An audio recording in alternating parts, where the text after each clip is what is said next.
యజ్ఞోపవీతం సమర్పయామి అన్నాడు అనుకోండి, పరమేశ్వరుడు ఏం చేయాలి ఇప్పుడు యజ్ఞోపవీతం వేయించుకోవాలంటే? ఆయన యొక్క ఇలా ఎడం భుజం మించి కుడి చేతి వైపుకు వస్తుంది యజ్ఞోపవీతం. అందుకని అది వేయించుకోవాలంటే ఆయన ఏం చేస్తాడు? అది వేయించుకోవాలి కాబట్టి ఉత్తరీయాన్ని తీసేసి ఇలా కిందకు వదిలేస్తాడు. వదిలేస్తే ఇప్పుడు ఏం కనపడుతుంది? ఆయన తెల్లని వక్షస్థలం కనపడుతుంది. కనబడితే మీరు మీ భార్య గారు కలిసి ఆయనకి ఇలా యజ్ఞోపవీతం వేస్తున్నారనుకోండి, దగ్గరగా ఆయన భుజాలు, ఆ భుజం మీద పిక్క, విశాలమైన వక్షస్థలం, ఇంతమందిని కాపాడగలిగిన ఆయన హృదయం చూస్తూ ఇద్దరూ కలిపి యజ్ఞోపవీతం వేయడం దర్శనం చేశారనుకోండి, మీరు తదేక దృష్టితో తాదాత్మ్యతతో అలా ఉండిపోవచ్చు కొంతసేపు. తర్వాత మీ మనసు అక్కడ నిలబెట్టడానికి ఏదో వస్త్రయుగ్మం సమర్పయామి, రోజు వస్త్రయుగ్మం ఇవ్వగలమా? ఇస్తే చాలా గొప్ప విషయం. నాకు కొంతమంది గృహస్థులు తెలుసు, వాళ్ళు ప్రతిరోజు వస్త్రయుగ్మం పెడతారు పరమేశ్వరుడు. పెట్టి ఇంటికి వచ్చిన వాళ్ళకి పెడుతూ ఉంటారు చక్కగా అవి. కాబట్టి వస్త్రయుగ్మం పెట్టే అలవాటు కొందరికి ఉంటుంది. నేను ఒకళ్ళ ఇంట్లో చూసి నేను చాలా ఆశ్చర్యపోయాను. వాళ్ళు దొంతర్లు పెట్టున్నాయి, ఏమిటివన్నీ అన్నాను. రోజు ఈశ్వరుడికి పెడతాం కదండి, అవే తీసి ఉంచుతాం. శేషవస్త్రాలు అవన్నీ ఇంటికి వచ్చిన అతిథిలో నారాయణుణ్ణి చూస్తాం, వాళ్ళకి పెడతాం. ఇవన్నీ ఇంట్లో పెళ్ళయింది ఇవే పెట్టేది, అంతేగాని ఏదో కొట్లోంచి కొత్త బట్టలు పట్టుకొచ్చి పెట్టాం. పరమేశ్వర శేషవస్త్రములనే వచ్చిన అతిథిలో ఈశ్వరుణ్ణి చూసి సమర్పణం చేస్తాం.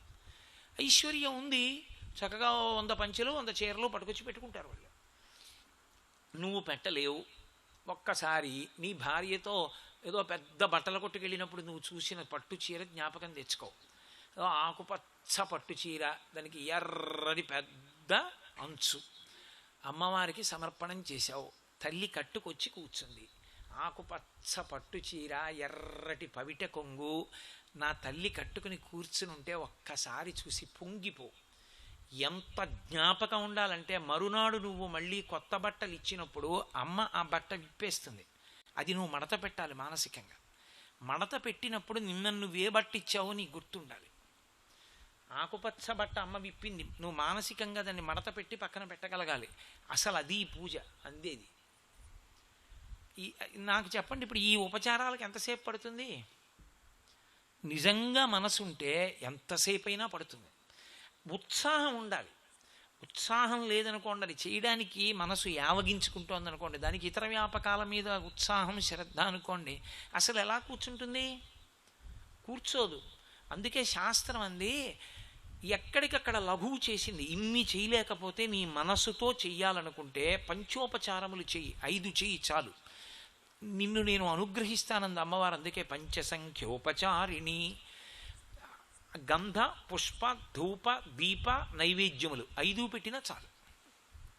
అవి పంచతన్మాత్రలకి గుర్తు. నైవేద్యం పూజ అంటే ఏ సుఖాలను అనుభవిస్తున్నామో సుఖస్థానములకు కృతజ్ఞత చెప్పినట్టు 5ంటికి. ఇవి నువ్వు చెయ్యాలి అంటే నీ మనసు ఉండాలి. అసలు నిజంగా ఆయన పూజ చేస్తున్నాడో చెయ్యట్లేదో ఎక్కడ దొరికిపోతాడో నేను చెప్పనా? ఆచమనీయం సమర్పయామి అన్న దగ్గర దొరికిపోతాడు. ఎందుకో తెలుసా? బాహ్యంలో మిగిలినవి మీరు పట్టుకోలేరు, కానీ అక్కడ దొరుకుతాడు ఎవరైనా. ఆచమనీయం సమర్పయామి అన్నప్పుడు నీళ్లు తీసి ఇలా వదిలిపెట్టాడో ఆయన పూజ చెయ్యట్లేదు అని గుర్తు. ఆచమనీయం అంటే ఏమిటి? 3 మాటలు కదుపుచ్చుకుంటాం. ఓం కేశవాయ స్వాహ, ఓం నారాయణాయ స్వాహ, ఓం మాధవాయ స్వాహ. అది గుటక వేసి లోపలికి వెళ్ళాక పుచ్చుకోవాలి. మళ్ళీ ఈశ్వరుడికి ఇస్తే అంతే, 3 మాటలే ఇవ్వాలి. 3 మాటలు ఇచ్చినప్పుడు ఆయన గుటకెయ్యాలా? నువ్వు వేసింది ఇలా తీసి కింది పెదివి దగ్గర పెట్టుకుని జుర్రుకోకుండా పుచ్చుకోవాలి, శబ్దం లేకుండా. గుటక వేశాక మళ్ళీ ఆయన చేయి చాపాలి, నీళ్లు పొయ్యాలి. నువ్వు 3 మాటలు ఇవ్వడానికి కొంత వ్యవధానం ఉండాలా, ఆగాల. నువ్వు ఇలా తీసి ఓ మారు పోసి ఆచమనీయం సమర్పయామియా, అదే ఆచమనీయం, అదే ఈశ్వరుడికి నువ్వు చేసే పూజ. ఎంత అబద్ధం నువ్వు చేస్తున్నది. నిజంగా నీ మనసు పెట్టి చేసావా? ఈశ్వరుడు అన్నాడు, ఎవడక్కాలి నీళ్ళు, ఎవడక్కాలి పాత్రలు, ఎవడక్కాలి నువ్వు తెచ్చిన పువ్వులు, ఎవడక్కాలి ఇవన్నీ నీ సృష్టించినవి. పత్రం పుష్పం ఫలం తోయం యోమే భక్త్యా ప్రయచ్చతి. భక్తితో ఇస్తే దళమైన పుష్పమైన సలిలమైన నువ్వు ఏమిచ్చావు నాకు అనవసరం. దళమైన పుష్పమైనను ఫలమైనను సలిలమైన బాయని భక్తిని కొలచిన జనులు అర్పించిన యలమిన్ రుచిరాన్నముగా ఎనుభుజింతున్. పోతన గారు భాగవతంలో కుచిలోపాఖ్యానంలో కృష్ణుడి చేత చెప్పిస్తారు. ప్రేమతో నువ్వు ఇచ్చింది ఏదో అది నేను పుచ్చుకుంటాను, ఎందుకంటే అందులో నీ మనసు ఉంది. నువ్వు ప్రేమతో ఇవ్వలేదు, నాకు అక్కర్లేదు, నేను తీసుకోను, ఎందుకంటే అది నాదే, నేను సృష్టించిందే. నువ్వు ప్రేమతో ఇచ్చావు, నేను పుచ్చుకుంటాను. నీది నాకు ఇచ్చావని పుచ్చుకుంటాను. నువ్వు ఆ మనసు నీది నిలబడలేదు, నువ్వు పూజ చేశావని నేను వెయ్యలేను, నేను పుచ్చుకోలేనది. కాబట్టి ఇప్పుడు పూజ అనేటప్పటికీ మూడు ఏకీకృతమైతేనే పూజ. అది సాధన చెయ్యగా చెయ్యగా చెయ్యగా చెయ్యగా చెయ్యగా వస్తుంది. మెల్లిమెల్లిగా మనసుతో దెబ్బలాట పెట్టుకోకూడదు. కొన్ని కోట్ల జన్మలుగా మనసుకి స్వేచ్ఛ ఇచ్చేసాం మనం. ఇవాళ అకస్మాత్తుగా నా మాట వినంటే అది విందాం, ఏం పర్వాలేదు, తప్పేం లేదు, నేను ఇచ్చిన స్వేచ్ఛ. అందుకు నువ్వు వెళ్ళిపోయావు రైతు బజార్కి, ఏం దోషం లేదు, పర్వాలేదు, రా వెనక్కి రా. ఈశ్వరుడికి ఆచమనీయం ఇద్దాం, చక్కగా చూడు. ఒక్క మాట చూస్తుంది మొదట్లో, తర్వాత మీరు మెల్లిగా రెండో మాట, మూడో మాట, నాలుగో మాట, ఐదో మాట, మీరు దానికి శిక్షణ ఇవ్వగా ఇవ్వగా ఇవ్వగా ఇవ్వగా అది ఏం చేస్తుందంటే, అందుకే నమః నమః నమః. పువ్వులతో పూజ ఎక్కువ ఉంటుంది. పువ్వులతో పూజ ఎక్కువ చేయడంలో మీ ఒక్కరి యొక్క క్షేమాన్ని మీరు కోరుకోరు, గుర్తుపెట్టుకోవాలి. నా ఒక్కడి కొరకు నేను చేసిన దాన్ని ఈశ్వరుడు అంగీకరించాడు. రోజు అదే బుద్ధితో చేస్తున్నాడు అనుకోండి, అవశ్యాన్ని శరీరాన్ని అందరి డబ్బు నాకే రాని అంటూను అసహ్యం వేస్తుంది ఈశ్వరుడికి. ఎట్రా వీడి పూజ అని. విశాల హృదయంతో చెయ్యాలి అది పూజ. విశాల హృదయంతో అంటే నా ఒక్కడే కాదు ఈశ్వర, అందరూ బాగుండాలి. అందుకే నామాలు ఉంటే 108 ఉంటాయి, లేకపోతే 1000 ఉంటాయి. 112 ఉండకూడదా, 236 ఉండకూడదా, 357 ఉండకూడదా? ఉండవు. 108 తప్పితే సహస్రం. లక్ష్మీ అష్టోత్తరం లక్ష్మీ సహస్రం, శివాష్టోత్తరం శివ సహస్రం, విష్ణు అష్టోత్తరం విష్ణు సహస్రం. ఎందుకలా?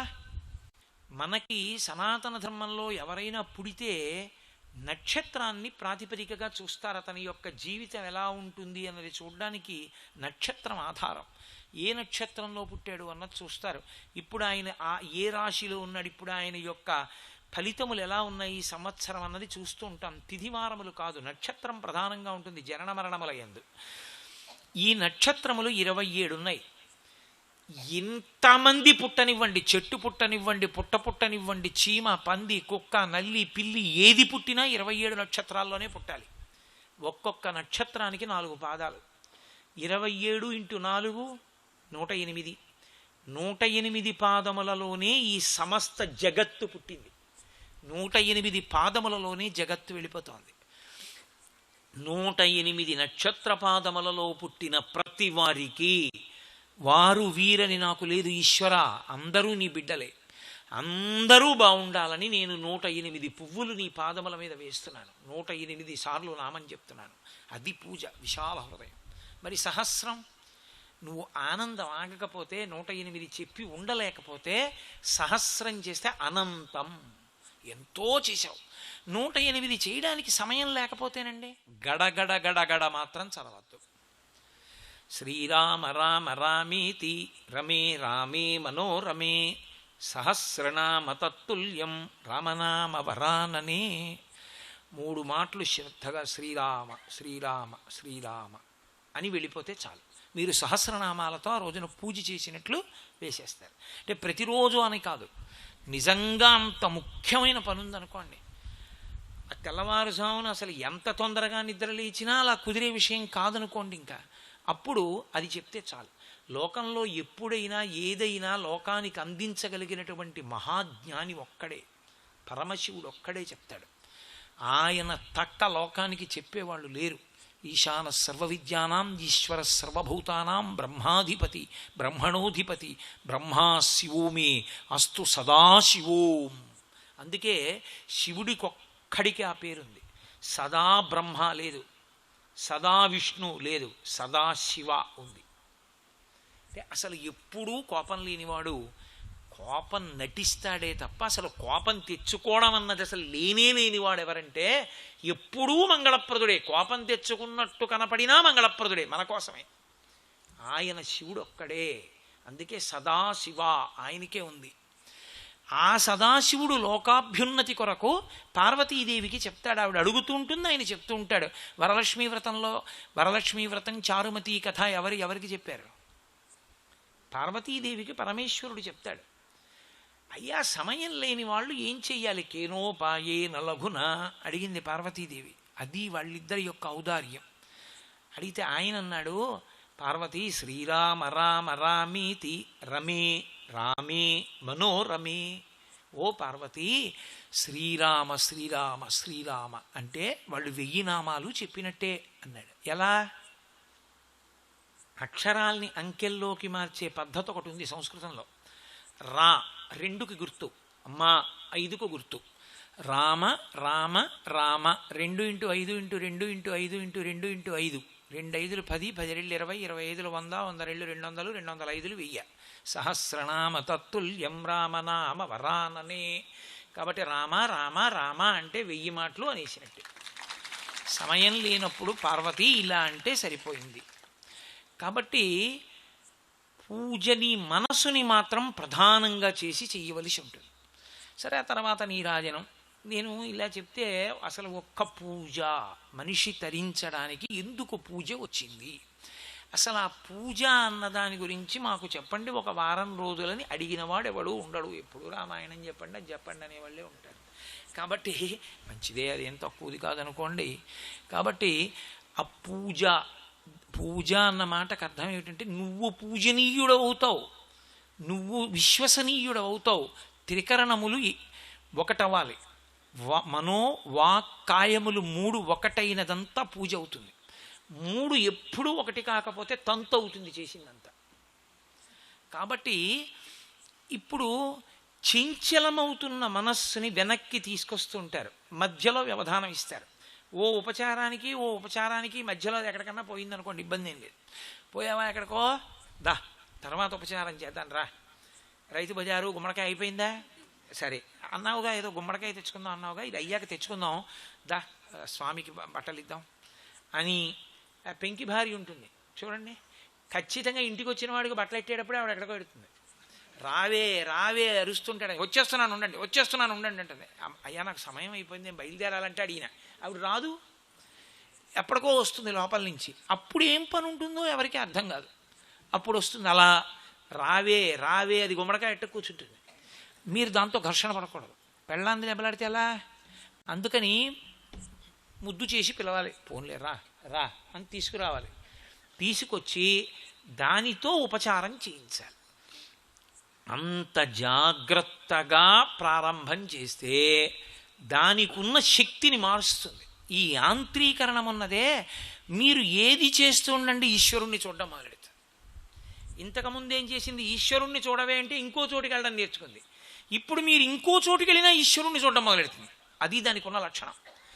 మీరు అలా వెళ్ళిపోతున్నారనుకోండి, శ్రావణ శుక్రవారం అలా వెళ్ళిపోతుంటే ఎవరో ఒక తల్లి అలా వెళ్ళిపోతుంది, కాళ్ళ నిండా పసుపు రాసుకుని ఏదో ఓ పచ్చటి పట్టుచీర కట్టుకుని ఆవిడ వెళ్ళిపోతుంది. ఈయన హఠాత్తుగా మోటార్ సైకిల్ ఆపేసి అలా చూస్తాడు. ఎందుకు అంటే దుష్టబుద్ధి చేత కాదు, ఆయనకి నా తల్లి కామాక్షి, అబ్బా ఆ పసుపు రాసుకున్న పాదాలు, ఆ మంజీరాలు, ఆ కొప్పు, ఆ పువ్వు, ఆ పట్టుచీర, నా తల్లి వెళ్ళిపోతోంది, అబ్బా నా తల్లి నడిస్తే ఇలాగే ఉంటుంది, మా అమ్మ నాకు దర్శనం ఇవ్వడానికి ఇవాళ ఇలా వచ్చింది అని మనసుతో కైమోడ్చి నమస్కరిస్తాడు. ఇప్పుడు చూడవే అంటే చూడడం అలవాటు లేని మనసు ఎక్కడికి వెళ్ళి ఏం చూపించండి ఈశ్వరుణ్ణే చూస్తుంది. అది ఇప్పుడు ఎలా చూస్తుందో తెలుసా, ఈశ్వరుడికి చిరునామాగా విశ్వాన్ని చూస్తుంది. అది గుర్తు. నాకు 500 ఎకరాల ఎస్టేట్ ఉందనుకోండి, నా పేరుని బట్టి ఉందనుకునేరు. 500 ఎకరాల ఎస్టేట్ ఉందనుకోండి, నాకు మొట్టమొదటి గేటు దాటి లోపలికి వెళ్ళి చాగంటి కోటేశ్వరరావు గారి సంస్థానం ప్రారంభం ఇక్కడి నుంచి అన్నాను అనుకోండి. కారులో మీరు ఒక 3 గంటలు ప్రయాణం చేసి వెళ్ళిపోయారు. 500 ఎకరాలంటే ఏం మాటలేంటి, 3 గంటలు అయిపోయింది అప్పటికి.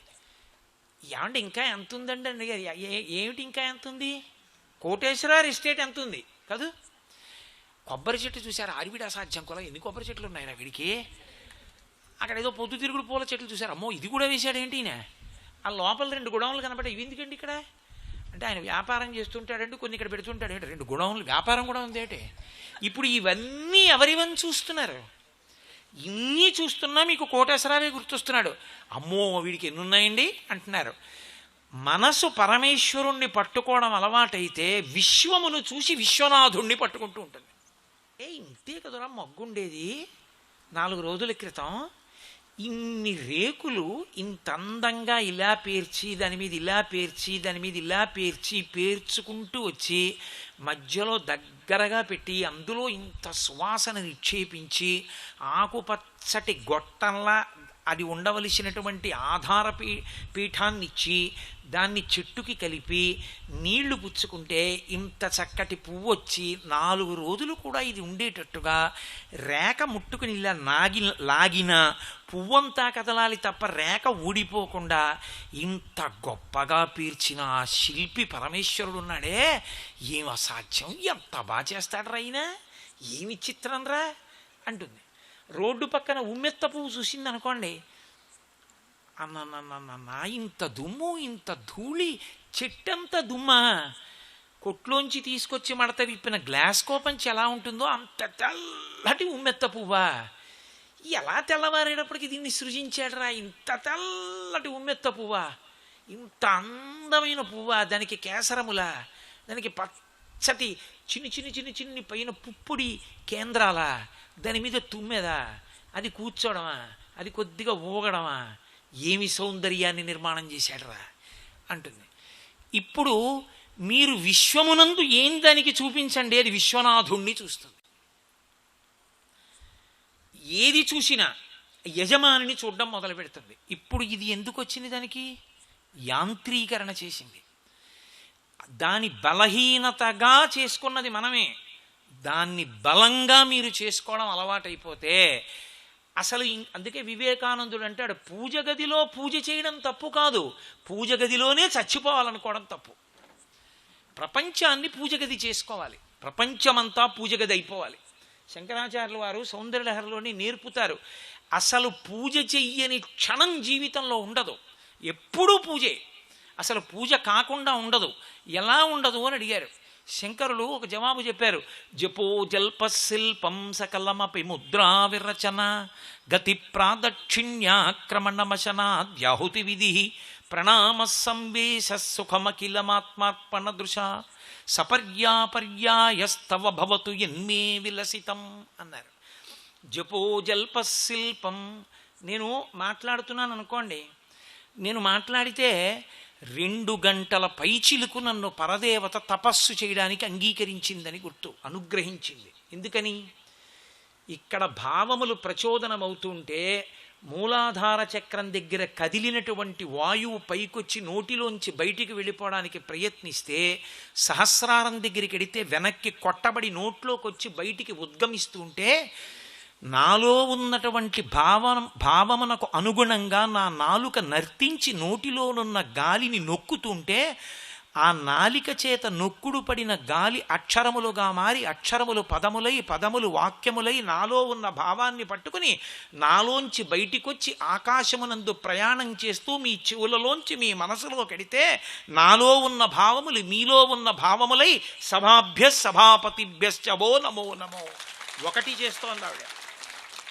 అమ్మా 2 గంటల పాటు అలా భావములను వాయువుని వాక్కుని తిప్పావా? మాట్లాడిన వాడిని నాలో నా తల్లి మాట్లాడుతోందా?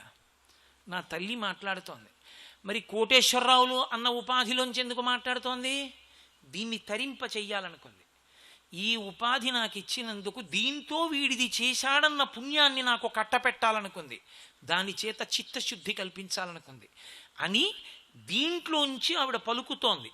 పలికి ఈ పాత్రకి శుద్ధత కల్పిస్తోంది.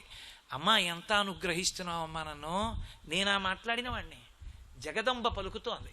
కాబట్టి ఆ అమ్మకి నమస్కారం అని నేను అన్నాను అనుకోండి, దేనికి నాకు అహంకారం? నాది ఏముంది అందులో? కర్తృత్వం. నా కర్తృత్వం ఏం లేదు.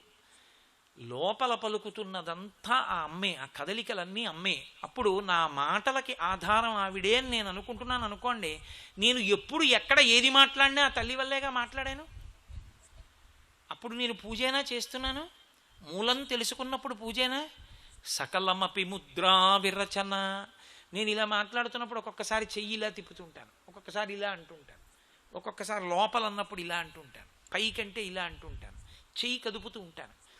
ఈ చేతులు కదపడం అంటే ఎందుకు కదిలాయి?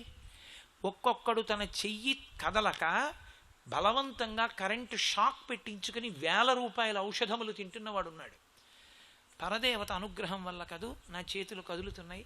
ఆ తల్లి అనుగ్రహం లేకపోతే ఎలా కదులుతాయి ఈ చేతులు? అమ్మ అనుగ్రహం కదులుతున్నాయి.